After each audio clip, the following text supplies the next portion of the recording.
Synesthesia by Pernoste Dahl.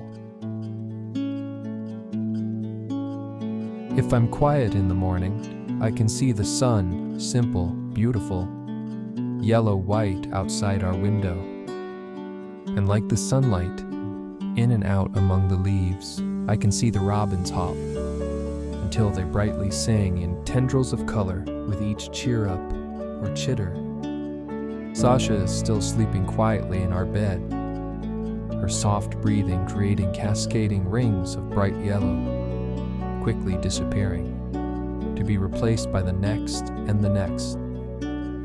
I see faint plumes of red from her heartbeat at her long neck, her delicate wrists. Her eyes open and she looks quietly to me. So beautiful, and smiles knowingly. She moves her fingers quietly, expertly, questioning, "Nathan, must you go every day there, love?" I sign back to her. "It's important, Sasha. Even in my mind, I taste her name as rich chocolate." I close my eyes so we can speak aloud, and I jump back into the bed with her, kissing her joyfully, loudly, listening to her giggle.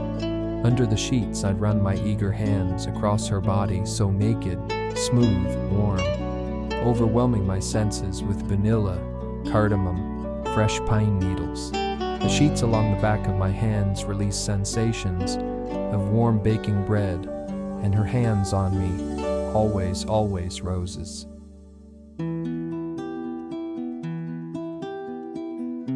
"Should I go with you, love? Help you get there?" she asks me. But I kiss her beautiful words away, and when she is quiet, I open my eyes to see her. She's flushed and happy, her long black hair concealing, only partially, her beautiful face, which is still smiling. She holds her breath so I can see her clearly, and I merely cry at the generosity of her spirit. I close my eyes again to speak. "No, Sasha, it's okay. You need to organize my paintings. He's coming again today, and we need the money." I can't see my paintings in all the sound and fury of moving them around, even when I wear my best sound-canceling earplugs, for my hearing only becomes more sensitive. I walk past my paintings, through my studio, abstract art for most people, memories for me.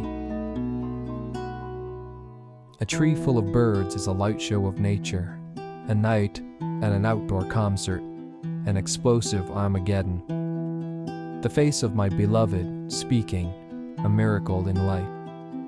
Walking as softly as I can in leather-soled shoes, I move lightly down the stairs of our apartment building, exiting through the back into the alleyway. I walk the side streets as much as possible, but I will need to go on Main Street and face the rush and terrible roar of life. I like the early morning when it's quiet, so I can visit my grandmother at the Willow before the crowds and the traffic get too bad. The side streets are lined with old brownstones and pin oaks, sugar maples, lindens, and ash trees, all lit by their auras of movement and sound. The humming of the overhead power lines creates jagged lines of purple above me, and the whistling of the wind rises suddenly to create twisted pink licorice halos among the tree branches. The distant sounds of vehicles bounce in lavenders off the brownstones and trees, but only dimly, only echoes. When a car suddenly thunders past, unblinded by rolling waves of cobalt blue light that nearly suffocates, and I close my eyes to the world around me. I've memorized the streets, so I walk, blind, until I hear increased activity at the corner of Main. I stop at the sign MAINSTREET, admiring the squishy marshmallow feel of the M, the rock hardness of the T's, the femininity of E's and the I. They all smell like candy to me, are like happy little children.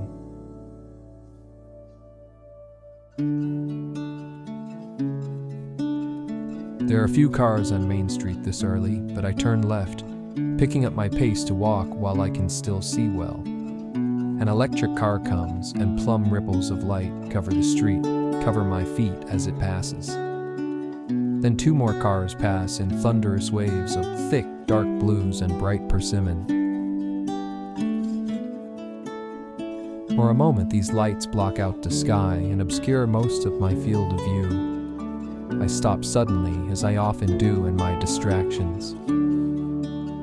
"Excuse me," a woman says in blanched almond, blinding me as she hurries past. I close my eyes, thinking maybe I should have brought my earplugs. But I need to desensitize myself, so I must suffer, daily, the sensory overload to learn to cope. I have to live in the world, I whisper to myself in rich shades of the faintest burgundy. Saying the word world leaves the strongest taste of earth in my mouth. Society, I say now, tasting peppermint. I have to live in society. Peppermint in overtones of honey. My route is planned carefully through years of exploration, though I'm ever improving it in my desire for peace. There are some benches along the way to gather my wits, to rest my eyes, to not look so damned strange. "Phoebe," I hear a teenager say as I forget myself and staring at a stop sign. Stop is a mix of the smell of sweet jasmine and bubblegum orbs of light. But it's the O that traps me, for it is mesmerizing in its profound gentleness and taste of whiskey. I quietly breathe the letter out, O. And I see the most beautiful ambers while tasting a lovely aged bourbon. Would a policeman smell it on my breath, I wonder, until more cars pass by me, in an unpleasant supernova of orange and cyan that surrounds me. I close my eyes. I turn right on Callowland Street. My mind thinks calla lily, soft in texture in my mouth and full of pepper. Better than Callowland, which is too dingy, like sour breath and aspirin. It seems I'm tasting my way all the way to my grandmother. Soon on the side streets, because of the hour, I am freed from most of the disturbing sounds, and I can enjoy the taste of the houses, the sight of the beautiful breeze that sings, and I hear what the birds say in colors and textures. I feel peace in these solitary, quiet moments, as I feel peace with Sasha, quiet and warm in my arms. I close my eyes and walk blind when I note squirrels up ahead. Their name tastes in my mouth of mothballs and onions, and their chitters are electric porcupine quills in my eyes. I squint just to be able to see the willows as I pass the squirrels, who are blessedly quiet. I nearly run the rest of the way. I'm mentally exhausted. I look through the glass door inside to Wendy at the desk, signing to her, "Can I come in?" "Wendy," I breathe, enjoying the taste of apricots in her name. She holds up one hand to halt me and quickly runs out of the reception area to the back, returning in just a few seconds to wave me in. She always warns everyone when I'm here, so there will be a little more quiet. Wendy signs. She's awake. She has eaten already. She accidentally taps the desktop, as if punctuating her sentence with a bright strawberry streak of light. "Sorry," she signs. I smile and sighing, "Thank you," as my soft footsteps release woolly green light over the tile floor. Great-Grandma Genevieve, beautiful as ever, sits in her chair by the window in her room. At 95 years old, she is smaller, it seems, every day. Her silver hair catches the rays of early sun in a way I rarely can see so clearly, so beautifully. because she is so still in the sun right now. She doesn't turn, not at first, because she cannot hear well, but when she does turn, I see her subtle smile. I close the door quietly to block the delicate light in the hallway from faint conversations, slow footsteps, bright tapping of canes, and dull glows of wheelchairs rolling. Still, I see the lights dimly popping through the door, as though someone is knocking, knocking, knocking. I smile at her and take her hand, and she talks to me. Nobody else really knows that she is awake and aware. At least they didn't until they started asking me. She has never been able to speak since childhood, something to do with the faint scar on her neck. So she talks in tattered breaths and silent syllables, but I see them as shapes and words that float about her. Great-grandma says she loves me and she's so happy that I came. She asks if her name still tastes like apple pie, and I chuckle in stutters of pink bubbles. Yes, I say aloud in bright tangerine. She slowly tells me about her day. Since last I saw her, she is feeling her age and wishes she had had apple pie for breakfast rather than the terrible eggs this morning. At my age, she says in silent whispers, I should live on desserts. I take out my tablet of paper and my Sharpie, writing, "Would you like apple pie tomorrow for breakfast?" The scratching sounds of the Sharpie create graphite lines that touch the ceiling.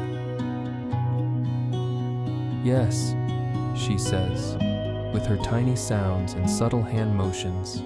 Warm and with vanilla ice cream, I see it in floating words and white light and scents of vanilla, reminding me of Sasha's skin. And I see her laughter in the air and in her eyes. It's almost like she reads my mind. Is your sweet and beautiful girl taking good care of you? Sasha is so perfect, I write, and she smiles. We talk for a while until she tires. She tells me she will pass soon and that I will be free. A young man like you should be free, Nathan. Not always visiting an old woman, she says. When I begin to cry, she tells me, if you can talk to me now, maybe you'll see me when I'm gone too. I squeezed her hand tightly and squeezed my eyes closed to stop the tears. I wait until she falls asleep in her chair, and then I just watch the light of her and her breaths, and the faint red plumes of her heartbeat, until I ready myself emotionally to leave. On my way out, I tell Wendy that Great-Grandma Genevieve didn't like the eggs, and that she wants warm apple pie with vanilla ice cream tomorrow for breakfast. Wendy laughs involuntarily, in spasms of indigo and cherry lights. Even I could tell she didn't like the eggs. She signs, "Pie it is." The walk home I expect to be more painful, so I get out my red cane and close my eyes. Completely, when I reach Main Street, I would not be able to see anyway, for the cacophony of light all around would envelop me entirely. It would feel like madness. It is still pretty early in the morning, but there are many more people in the streets. I can hear them loudly as I move very slowly down the sidewalks, the tap, tap, tap of my cane, almost deafening to my sensitive ears. It's all for show mostly, to get people to make way for me.